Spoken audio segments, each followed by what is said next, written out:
l'idée c'est de faire une vidéo sur une recette faite avec ce multicuiseur Medec dont beaucoup ne comprennent pas le mode d'emploi, dont moi. J'ai réussi à m'en servir la première fois grâce à une fille sympa qui a fait une vidéo sur YouTube qui montrait comment cuire ses pommes vapeur.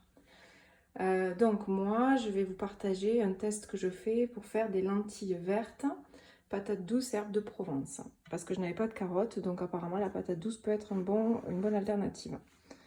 Donc il faut 200 g de lentilles vertes, 150 g de lardons, une patate douce, un oignon émincé normalement, mais moi j'ai coupé un peu grossièrement, une gousse d'ail, une cuillère à soupe d'huile d'olive que j'ai mis dedans, 700 ml d'eau, une cuillère à café d'herbes de Provence et du poivre et du sel. J'en ai mis un peu. Il faut mélanger tout ça dans la cuve. Allez, je vais essayer avec une main.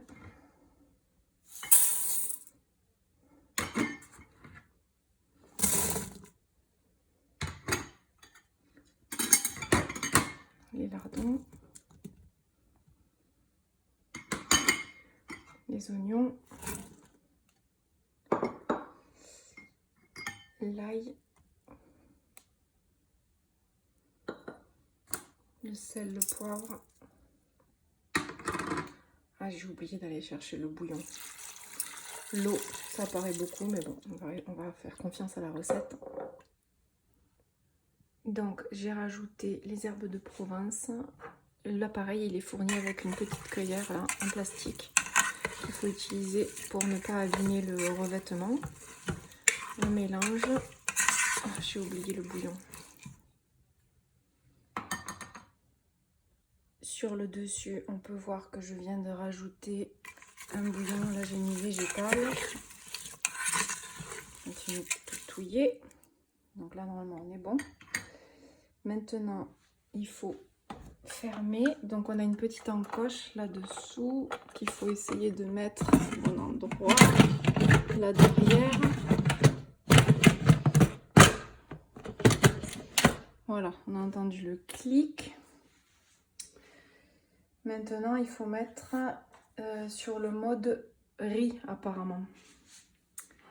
Donc, fonction standard, vous voyez, soupe, bin, meat, riz. On est sur 12 minutes. Moi, ce qui est conseillé, c'est 18 minutes. Voilà. Et ensuite, ça va se mettre en route tout seul si on ne fait plus rien. Là, le préchauffage commence. Et je pense qu'on est bon. Ça y est, les 18 minutes sont passées. Quand l'écran est ainsi, c'est que c'est terminé. Ce qu'il faut faire avant d'ouvrir, c'est appuyer sur le milieu pour enlever la pression. Oups, moi normalement j'allume la haute.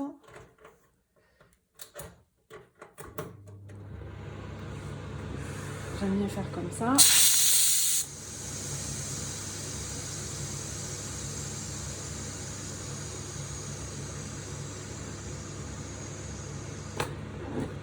Ça y est, maintenant ça s'ouvre. Toujours pas. Ah, ça y est. Il y a une petite encoche qui est plutôt bien faite. C'est où? Là.